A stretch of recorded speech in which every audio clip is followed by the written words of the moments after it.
Welcome to Sergeant Sue on the mic, Airmen's journey in the Air National Guard. Come see us, inspired, aim high, fly, fight, win, get to know the Air National Guard. Write your story, earn that key.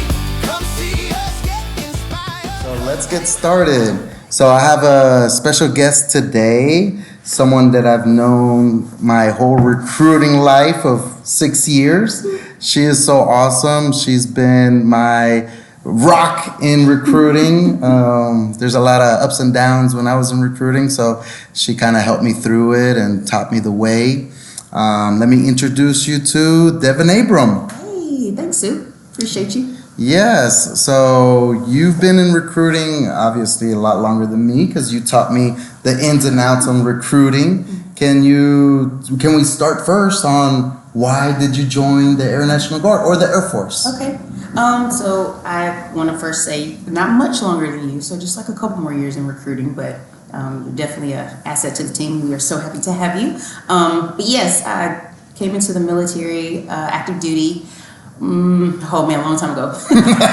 Let's not talk about dates. Let's not talk about dates. Dates aren't important. But I came into the military, and it was mainly because I was in school. I was in school full-time college student, and I knew that I wanted to have a full-time job. I was raised by a single mom, and it was just me, her, and my sister. And it was hard being a freshman in college. You can't have your car. A lot of schools don't allow you to have a car. So I couldn't work, and I hadn't been working since I was 15. Oh, wow. Yeah, so I wanted to join the military, think about ways that could maybe set up my future if I did want to go back to school later, and just kind of start working full-time. So I joined active duty Air Force some years back. Nice. Back in the days. Back in the days. Back in the days. So when you joined initially, you already was working. Mm-hmm. You were already going to school. Yes. How was that? Was that like something kind of like, well, you're still young, so you're like, what is this? I gotta work and go to school? Yeah. I don't know. So like I said, with the upbringing that I had with my mom, like it's just kind of like we were a team. Like, she needed me, I needed her. Like, as soon as I was old enough to have more responsibility to kind of take, a lot of things off of her plate, I was ready to do that. So working like made me more of a independent. I felt more like an adult at a very young age. Not doing crazy stuff, just more like responsible stuff. Yeah, like paying bills. Yeah, the boring stuff of being an adult, not the fun stuff. But yes, I kind of started that a little quicker than I would say most. And did you know what you wanted to do when you went to school? No, I didn't. Honestly, to be honest with you, Sue, I went to school because everybody else was going to school. Yeah, that's the usual go around. Yeah, I just thought that that's what success looked like from high school, not realizing that there were other avenues where you could have a successful career set up, Knowing about active duty Air Force, I would have done that instead of wasting a year in college and paying back a debt, which you wouldn't have had to do if I joined the military. But that's what I ended up doing. But I really think, if I was being honest with myself, I knew I didn't want to go to college even when I applied to colleges and got accepted. Nice. Yes. So that's what I was going to ask you next. Is like, how did you pay for the college? I'm glad we went in. Was it a loan? Yes, it was a student loan. I know. And I just think about all these young adults or soon to be adults that are out here wanting to go to college and not even considering the military. Right. I mean, I know we're recruiters, so we kind of got to put that plug in, but you starting your adult life without loans is like the way to go. If you can do it, do it.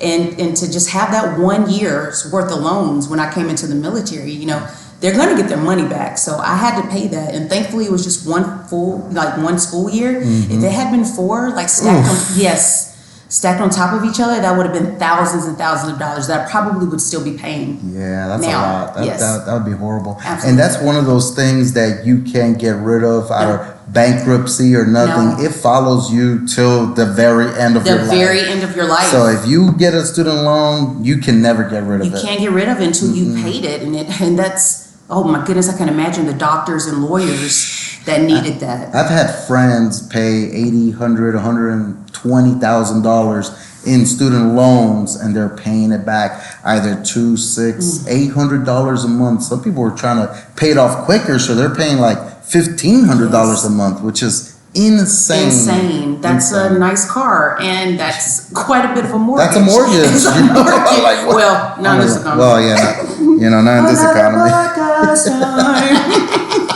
That's a whole other topic. Another topic. We ain't hitting that today. We're not hitting that today. But yes, you're right. It's not a good way to start your adult career, And with how that. how old were you when you went to college? When I went right out of high school, so I had just turned 18. You just turned 18. I had just turned 18. And then you realized that 1 year of college, you're like, Yes. this ain't for me. Absolutely. And when I Yeah. came home that summer, because I did the whole year, I didn't drop out like mid, I had every intentions of going back my sophomore year. And I remember talking to my mom, and she told me, I don't know if it would have clicked by myself. She was like, you don't have to go to college. Like you can think of other just Other be, avenues. other avenues, like just be open to different things. And that's what made me kind of think more about the military, because I wanted to do it when I was in high school and just never did. Yeah. Didn't have that, I guess, representation. Nobody in my family had done military, so I didn't really have an example. So oftentimes when kids don't have an example, they just think, well, that's not really for me. Exactly. Yes, Yeah, so yeah. that's why representation matters. So for me, also, nobody in my family is in the military either. Okay, didn't know that. And so there was talks with my mom and my dad. They're like, you gotta set yourself up. You gotta go to school, get your education, get a good job, buy a house, start a family. And that was the trend or the timeline that they wanted me to be on, right? Right. But, because their timeline was different, they got married, they had kids, and then they got a good job or a stable job, Right. and then they bought a house. So it was kind of in their mindset, they were like, well, we didn't do it the right way or the right timing. So I want you to do it Yes. this way. And they think like that's the way because, I think they're boomers, right? The boomer generation, you get a job, you get an education, you get a job, stay in the job for 30, 40 years, Right. and then you get to retire and have a good life. But by the time 1990s come around, or in the 80s, let's not talk about time anymore. We're not talking about time. We're not talking about time. Sorry. That kind of mindset shifted. When we have technology and we have different careers that you don't have to stay in one job anymore.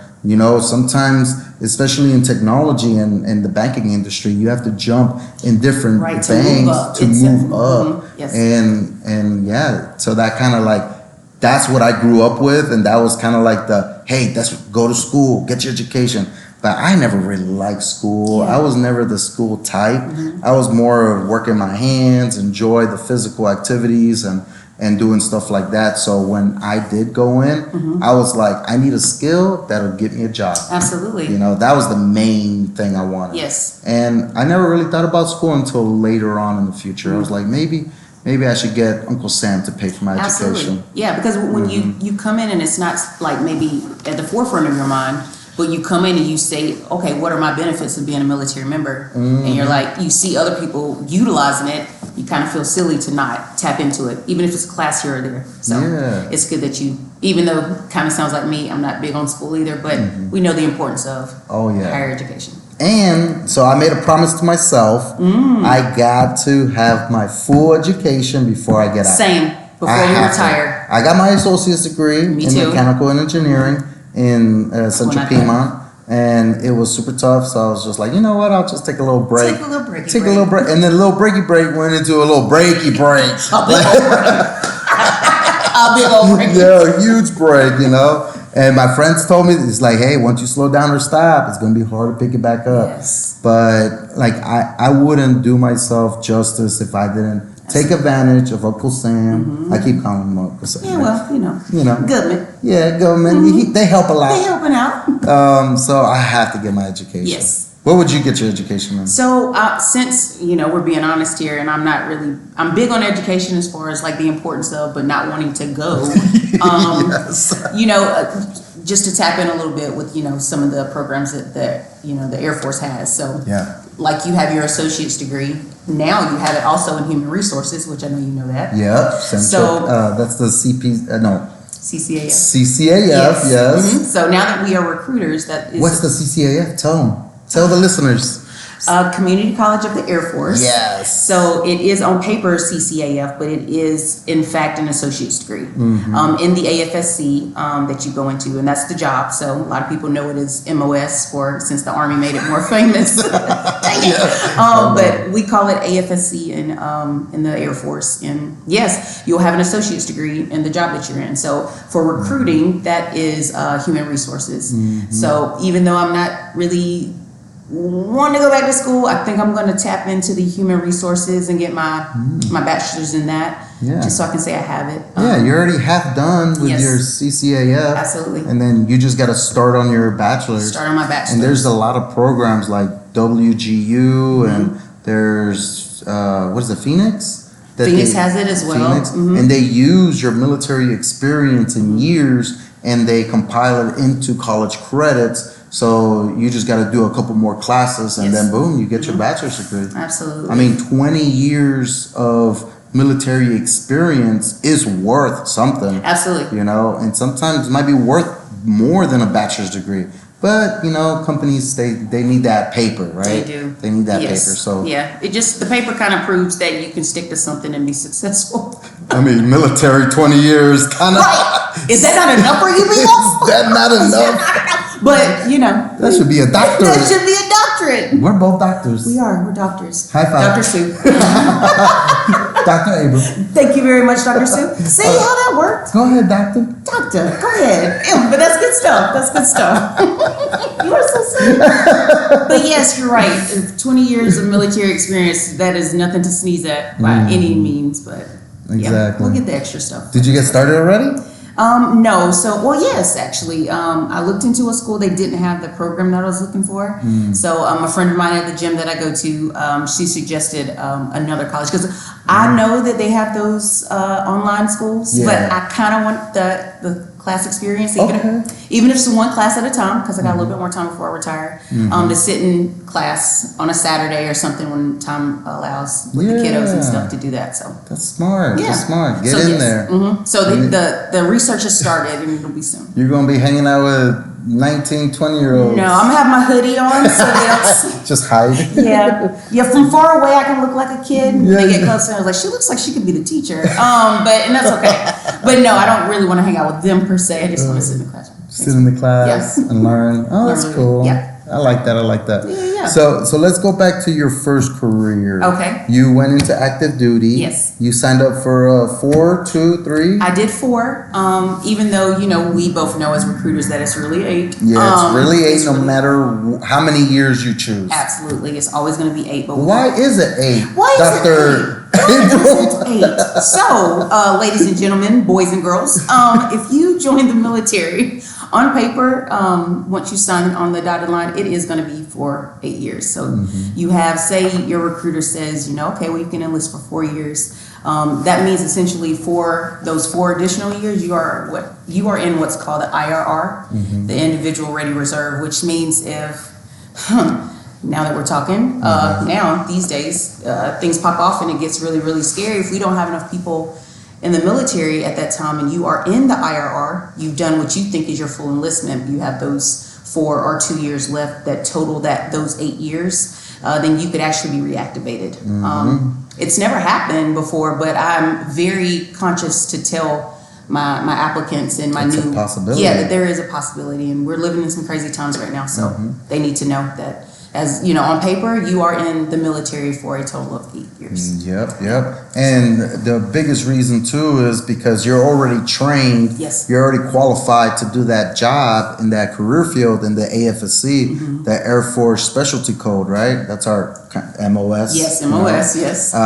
So you're already trained. So if we need you, and there's no more people in that career field, they're going to call you. They're going to call you. You did take advantage of these benefits, but, we're going to need you when we need you. Back. Yeah. Like, hey, come back. Come on back. You still got them boots. But yeah.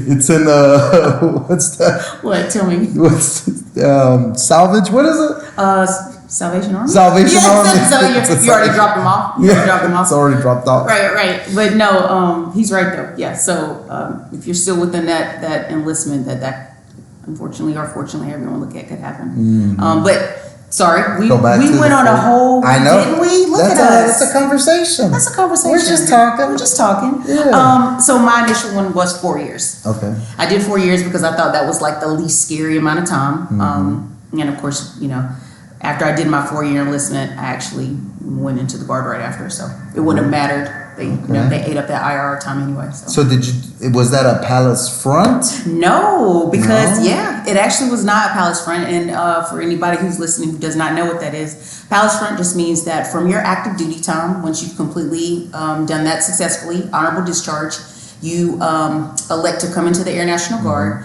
with no break-in service. So that's going to be a palace front. But I actually did not do that because I didn't know about it. Oh, wow. So I had a very small break-in service. I would say maybe 3 or 4 months. Okay. It was very small. And So basically a vacation. basically. Yeah, where'd you go? Little Bahamas? I went to my mom's house. Puerto Rico? I wish Puerto Rico. I wish I went to Puerto Rico. No, just I don't know. I was in Charlotte one day with my mom and saw the sign for the Air National Guard. Yeah, and you're like, dang, that's And a thing? I was like, if it's the Air National Guard, that means it has something to do with the Air Force, right? Common sense. You're a smart one. I'm a smart cookie. So then I called a recruiter and Oh, wow. he said, easy peasy. I can Who was get your you." recruiter? Senior Master Sergeant Joseph Laskowski. Laskowski. Yes. He was here forever. He was here forever. He took care of me, and he definitely put me with somebody that is still a friend of mine. She was my supervisor when I first came in, but she's still Hope Sproul. Talking to you if you're listening. Love you, love you, love you. But yes, she was a exceptional supervisor. She definitely looked out for me. Like still does, still checks on me. Yeah, that's she's amazing. nice. So yeah, he said he would take care of me, and he did. He put me with her, and my Air Guard career has been like great, you know, for other reasons too, but definitely her too. So what was your job? So my job, well, when Your first one. I know you got like 25 different careers. we ain't going through all that. We're not going through all In your that. almost 20 years. No, how many years? Oh yeah, Almost 20 years? no 20. 20? Yeah. When did 20 hit? 20 was 2 years ago. 20 was 2 years ago. 20 was 2 years ago. 20 was 2 years ago. Yes. So you're like, I gotta stay. I gotta stay You now. love it that much? I love recruiting that much. Yeah. You know, it's because of me. I'm your favorite. I recruiter. don't know. I don't know about all that. No, you are one of my favorites for sure. Yeah, for sure. But my very first job coming into active duty Air Force was aircrew flight equipment. Okay. Yes. So, AFE. AFE. Yes. And you were doing the night vision goggles and Yes. helmets. Inspections You were of doing, parachutes. Yes, parachutes. The ones that you wear on your back and the ones on the F-15s. Oh. Yeah. On the So on the chairs? F-15s, yeah, they're behind the chair. So we Oh. had to inspect those too, and they made that super scary and tech school because they were like, "You jack this up, it's gonna pop your nose off." Like, God. yeah, it's because it's that like, you know. Well, like- you saw what happened in was it South Carolina where it just shot somebody out? No, not South Carolina, was it? It wasn't South Carolina, but they shot out, and thank Yeah. God they were saved. They were safe. But yeah. yes, Yeah, so. but yeah, that was- Luckily, that wasn't you fixing That checking wasn't- it. yes. Just somebody else inspected it. exactly, right, absolutely. But that was my first job. That was your first. And do you like it? I did like it, and I'm actually glad it wasn't available when I got to the Air Guard. Oh. So that's what made me retrain because he was Okay. just like, "Hey, we don't have your AFSC open, but if you're open to retraining, we can do that." And I was. I had no reason not to retrain, but I'm actually glad it wasn't. Only because with that job, depending on what aircraft is at that base, kind of determines what that job looks like. Yeah. And I enjoyed it on fighters, and I don't know if I would have enjoyed it the same on heavies. Oh, gotcha, Yeah. gotcha. Yeah, Okay. And then, so you came over to the Guard. They didn't have your position. Right. And how did Senior Master Sergeant Laskowski did? He gave you a bunch of jobs to pick from? Yeah. Or these are the ones you qualify for? Like, what did that look He like? did. So I kind of like when I went in active duty, I'm just kind of like a no frills kind of girl. I was just like, hey, look, I want to still serve. I'm going to school because I was going to school full time after I got out of active duty, and I was like, I just need those benefits real quick. So short tech school, what do I, apply? What do I qualify for? And he did. He kind of like said, this is what you qualify for based on your ASVAB scores and based off what you told me you wanted, which was a short tech school. Okay, Yes. so he customized the job list He to did. fit you. Absolutely. So he And- made it really easy to pick from. So. Oh, what you pick?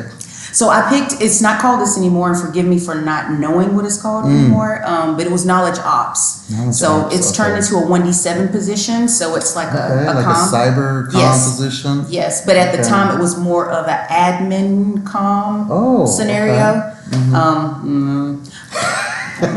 So we're not talking about dates. No, right. We're not talking about dates. No, it was back in the day, a long time ago. But yes, that was the AFSC. And I actually liked it. I did like it at the time. So. And you did that for how long? I did that for. That's a wrap. Another episode of Sergeant Sue on the mic. I'm your host, Sergeant Sue, and I'll see you on the next episode. It's your moment, time to fly. Come see us, inspired.